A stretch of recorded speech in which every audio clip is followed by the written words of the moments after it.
Every Monday, Your Money segment, and today we're focusing on the cost of protecting our safeguard our nuclear weapons. And joining us here is John Donnelly. He is with CQ Roll Call. You've been looking into this topic. What have you learned? Well, actually, I've done a few stories in the last few years on this subject because I think even people who follow the federal budget are not necessarily aware the extent to which spending on so-called defense nuclear non-proliferation programs in the Energy Department, that is, programs meant to safeguard the supplies of nuclear materials, keep them out of the hands of terrorists, basically, that spending on those programs has declined dramatically over the last 8 years. And this is not a partisan issue, let me say that right away, because under President Obama, despite his rhetorical attention to this problem, after his first few years, spending started declining.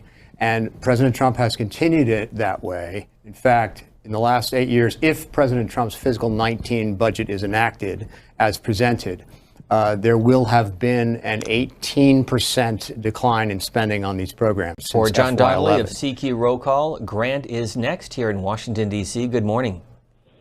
Hi, two-part question. John Glenn and Senator Stuart Symington, his counterpart, passed a couple of amendments to restrict U.S. foreign aid to countries that were found to be proliferating and not signatories to the Nuclear Non-Proliferation Treaty. So my first question is, do you think those provisions of the Arms Export Control Act should be enforced? My second question is, Carl Duckett and John Haddon of the Central Intelligence Agency were unequivocal that the Israelis diverted enough weapons-grade uranium from the NUMEC plant in Pennsylvania to build 10 weapons.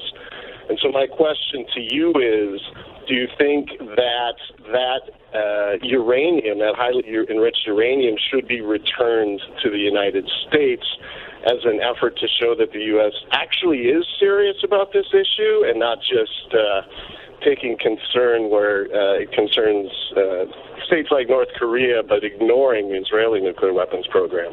And Grant, you certainly know a lot about this. Why?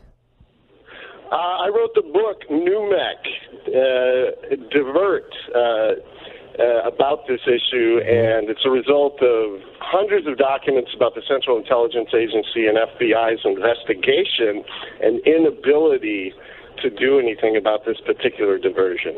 And listening to us on C-SPAN Radio, Grant, thanks for the call. Do you want to touch on his issues? Well, I haven't really tracked the Arms Export Control Act amendment, and nor was I familiar with the Israeli diversion he alludes to. If it's true, it sounds like a serious concern, and there is a little bit of a double standard about how we treat certain countries in the world versus others, and there is no.